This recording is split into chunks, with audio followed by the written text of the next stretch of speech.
Welcome to Broad Street Fanatics, episode number 30. We are here with a special guest, which is Michelle Ferenz from Whitman. And she is the head coach for their women's basketball team. And we are really happy to have her on and learn some things from her perspective in coaching and other things aside of that. So welcome. Well, thank you. Thanks for having me. I'm fascinated how you guys found me from New Jersey. I'm out here in Walla Walla, Washington. So don't get out to New Jersey very often. So I've never been in New Jersey. So I'm pretty sure. Have you guys been out to Washington ever? The closest I've been out was LA. Okay. That's Yeah. West Coast. Yeah. Yeah. Still a little far. So my first question is, let me just get it real quick. Okay. 1 minute. Okay, here it is. What has been your favorite memory so far this season? Ooh, that's always a tough one.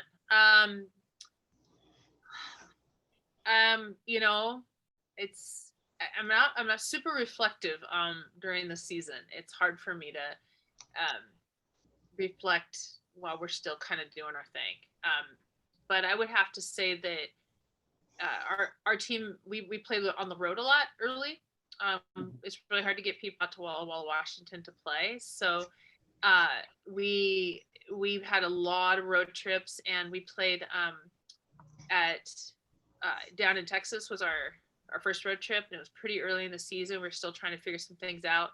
Had a great trip, beat a young Austin College team, but also beat a really talented UT Texas Dallas team. So and so that was fun, and I think it was a really good bonding trip for our players. So that was probably the kind of one of the highlights. I think the kids would say that's one of the highlights this season. And then the second one is we just played a bunch of games in a row because of COVID cancellations and some weather stuff out here.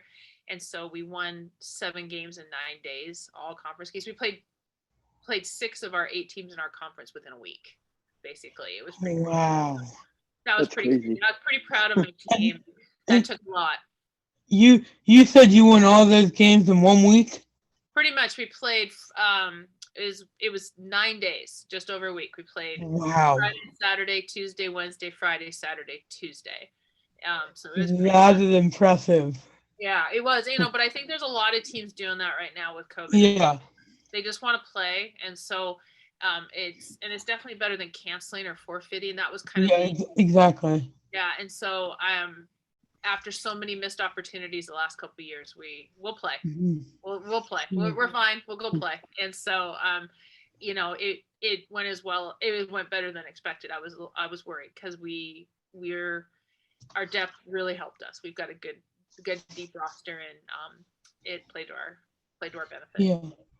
My question is, what are your thoughts on the rest of the games on your schedule that are on your schedule this season? Is there one you're looking forward to the most, I guess? Well, we have 4 games left in the conference, and then we have our conference tournament. And this weekend we're back on the road. We were just on the road and played. There's 2 teams that are kind of in second in our conference, and we played Pacific University last Friday and beat them at their place. And this coming Friday we go to Tacoma, and we play the other second place team, which is University of Puget Sound. So always a rivalry game. Great atmosphere. It'll be a very, very different styles of teams. The way they play and the way we play are very different. And so it was a pretty good game here the first time around we got them here, and that'll be a good game. That's probably the toughest game on of our last 4, because then we come home and we're home and we play 2 teams, probably 2 playoff teams, but they're kind of battling it out. So probably this week, and then I say that February fun leads to March Madness, so that's kind of where we're at. We're trying to have some fun in February so we can get to the madness. So my next question is, your team is 20-1 and 12-0 in the conference. Who has been stepping up for for your squad, and like which games has been the most significant throughout the season? I would have to say, probably the people that have, it's kind of a different person every night, but if you kind of look at the consistency, one of our seniors, Kaylee McCracken, has played really well of late. She's been putting up consistently a double-double pretty much. She's really hard to guard. She's not a tall post player. I always kind of, I'm going to really date myself because I'm going to compare her to Charles Barkley. She's kind of that kind of post player. She's really strong and she has great timing. And, just has really played well the last few weeks. And it's been recognized in the conference, been our conference player of the week, I think the last 3 weeks. So that kind of stands out, but I think that what really drives especially this late in the season is you get contributions from people you're not, maybe it's one person. Our freshman class has started to play really well. We've had a couple of our young freshmen step up. Carly Martin, Natalie Lumberger stepped up and played really well.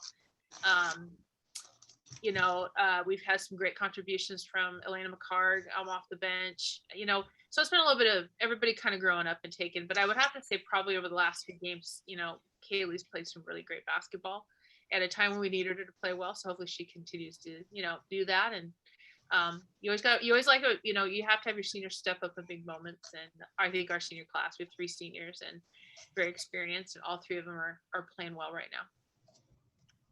now. Actually, I totally forgot to type this up in my script, but I was wondering like what your thoughts are on the recruiting process of gathering the type players that you want. Yeah. Well, you guys are familiar that because New Jersey is a Division III, it's a different, it's a tough, it's a different type of recruiting without scholarships. Our process is to we take a lot of time to identify the right kind of players and people and students, because Whitman's also it's the most academic school in our conference and in the Northwest. It's not an easy school to get into. And so I think that's one reason I've stayed so long, because I get to coach really bright, talented young women who are they're going to be doctors and lawyers and engineers and teachers. They're really driven to be and very balanced. Basketball is something they love and is passionate about, but they're also very academic. So, so we got to find that combination, and kids that will appreciate what we have to offer. Because I think the Division III level offers just a really, I think it's a very balanced experience. I think it's still college basketball. Not everybody can play at the college level, and so we do evaluate talent first. It's always about who can play, what are we looking for, and some of that comes into their attitude, their demeanor. We need kids that are the right kind of kids for our program. We do look at body language. We do look at their interactions with their coaches and their teammates. We want positive people. And then, after we evaluate them as players, then we academically, okay, what kind of students are they? What do they want to do? Those are the first 2 boxes we check. And then you get to know them as people and their families and try to get them on campus and see if they're a fit. And, that's kind of our process. So, and, we have to kind of wait out. Some of them are also looking at scholarship schools. So sometimes you have to wait it out a little bit and see how the process goes. But, yeah, I've been here for 21 years. I obviously like the product. I like the people I get to work with, and my players are. I tell my players I'm not a Division III person. I played at the D2 level. I didn't really understand this level. I kind of fell in love with Whitman in the Division III because of them, because of who they are and how much fun they are to work with. And there's times where I've looked at other jobs, but I just couldn't quite leave. So I guess I'm stuck. I guess I'm here for a while. So, which is fine. I really, like I said, it's a lot of fun. Never gets easier, but it's a lot of fun. Yeah. Exactly. Going back to last season, what did you think of the season once the pandemic hit? So we were in 2020 when the pandemic hit. We were still playing. We were one of those teams that was playing in the tournament. So we were the round of 16 in the Division III level, and we were in Maine. We were in Bowdoin, and the tournament got canceled. We were actually in Maine. We were practicing, and so it was really odd. And so my seniors, I had 5 terrific seniors that year. It was really depressing. It was really hard, especially because we didn't know what COVID was all about. We didn't know, we don't know what we know now. And so, we all went home, and we didn't see each other for almost a year because our kids didn't come back to campus until January. And then that 21 season was very short. We only played 11 games. There was no national tournament. It was really kind of odd, but we did get to play, and some schools didn't. I mean, half of Division III didn't play. And so I feel very fortunate that our school at least committed to a partial season, which I think was important to keeping our kids engaged. And so we were very excited to have as much normalcy as possible this year. We're still dealing with COVID, obviously, but we know more, and we're handling things better. And I'm on the national committee I'm in the region 10 representative for the national committee for the women's basketball tournament Division III. And it's just very exciting to know we're planning a tournament, because last year we were canceling the tournament. So this is really fun, and never take it for granted again. That's what I'll say. So, but I had a couple seniors. It's unusual to have 5th year seniors at a Division III, and 2 of my seniors are 5th year seniors. They stuck around, and kind of drug their feet on their undergrad degree. I don't know how else to say it, so that they could have the opportunity to play in a tournament again. And for athletes, that's important. So I'm glad to have them back, and it's that's what drives us. I think that's really what drives this team, is just getting back to the tournament. So my next question is, do you think you can make a full ride through the tournament this year? It's always hard to tell. A lot of it comes down to where you get matched. We still have to take care of business in our own conference, and our conference is good. Northwest Conference is always like one of those conferences that always does well on a national level. So, we still have to survive our conference. I tell our kids we just need to focus on us. And, I think they have a little confidence. We've gone, we've gone and played a lot of road games out of conference. We played some tough NAIs because it's hard to get a lot of Division III schools out here. So I think they have a confidence, but, it always comes down to that matchup, that particular team you're facing. You always have to factor in, COVID and health and injuries and all those things. But, I think I've been very impressed with how resilient my team is this year. Because at times we haven't played well, but we found ways to win. So that's encouraging. But I haven't really looked. I mean, we will probably, if we make the tournament, we'll probably end up playing either, the Iowa schools or the Texas schools, or, they'll probably put a region with those schools. And both those regions have got really good programs. Wartburg and Simpson are always played a high level. And, coming out of there, Loris is making noise. I mean, there's some really good teams there, and we're familiar with the Texas teams. So don't take anything for granted. But I do like our ability to defend. We're a very good defensive team. That it's just whether we can score enough points sometimes. We're good rebounding, good defense, and so that makes us tough. Yeah. What do you like to do in your free time? Do you like to watch any Division I women's college basketball? I do. I in my free time, I'm a little older. I like to call myself experienced.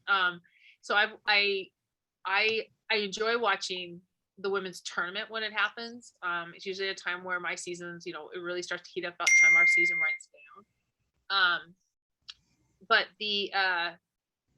I watched, like today, I watched the Pac12 plays on Sundays.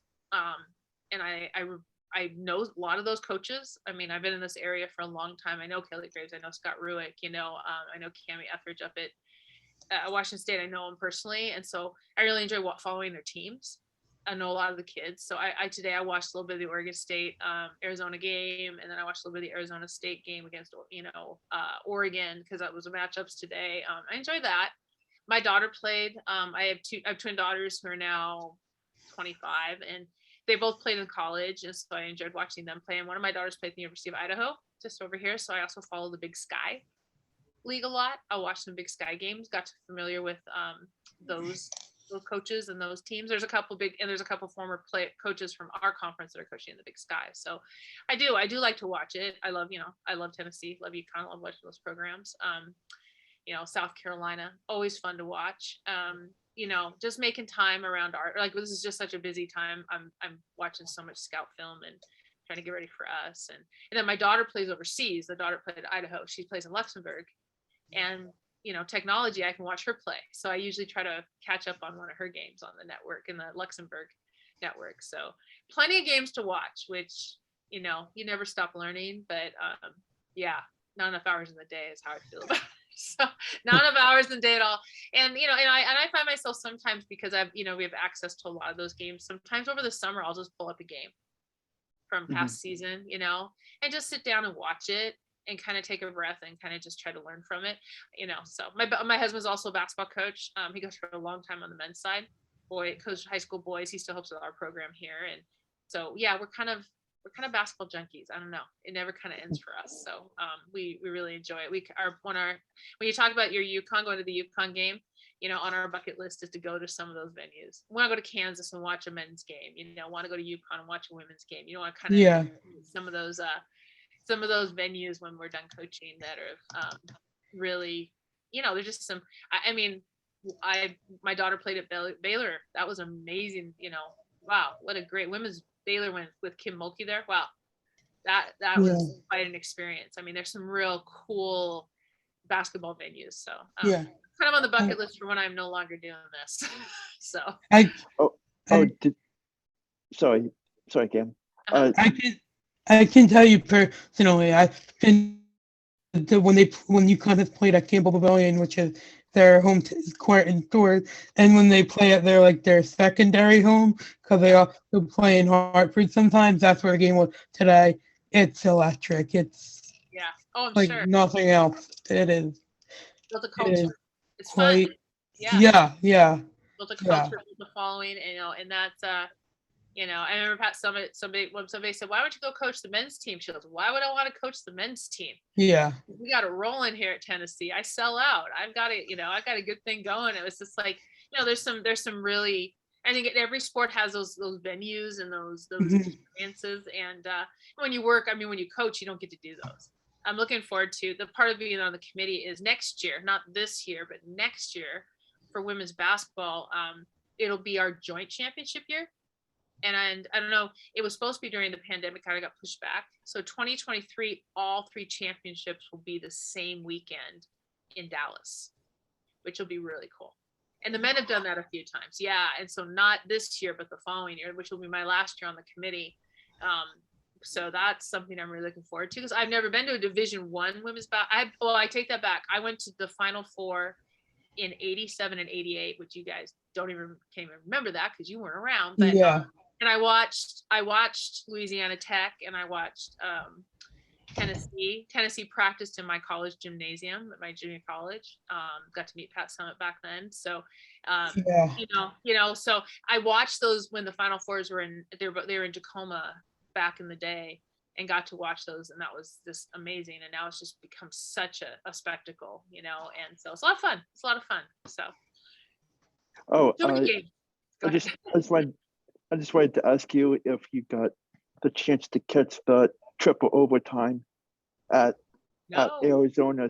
It was Arizona State, and I forget who they played. It was the other night. UCLA. Oh yeah, UCLA. I didn't catch that one. I did not. Is that on the women's side or the men's? On the men's side? I think that's men's. That's men's. No, I did hear about it though. I was on the road because we always play back to back. So we were on the road, but my husband watched it. He was like glued to the tube. He said it was a really, really great finish.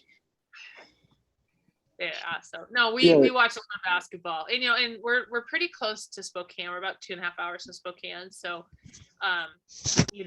Gonzaga is a big deal up here for the men and the women. So, so the West Coast Conference. So there's some been to some games in their facility at McCarthy. So it's fun. Yeah.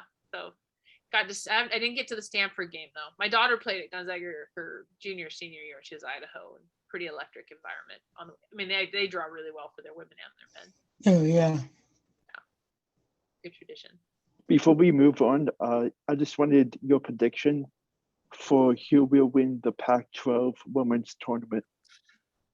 That's tough, but I was kind of on the fence a little bit, but then I did watch Stanford play Arizona the other day, and because I honestly I feel like the Stanford really, they haven't developed their guards. I mean, they really lack that backcourt when they lost Williams last year. You know, she moved on to the WNBA, and they just hadn't quite found that next person. But I was really impressed with how much her front line has developed. Cameron Brink played amazing, and so they looked really good. Haley Jones had an off night, and they were handily dealing with Arizona, who I think is a really good defensive team. I mean, I think Athea Barnes does a great job with her defense. So I'm kind of feeling like Stanford might pull it off, but I don't think you can take Arizona or Oregon. Oregon's got, out of the mix. And I think Oregon State is always hard to play against because they slow you down so hard,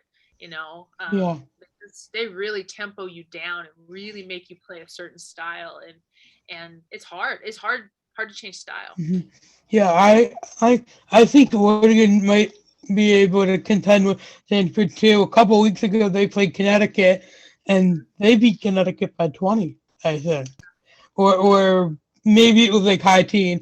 But Connecticut or Oregon, dominated that whole game against one of the top teams in the country.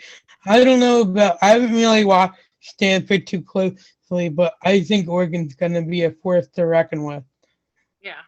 Oh, I do too.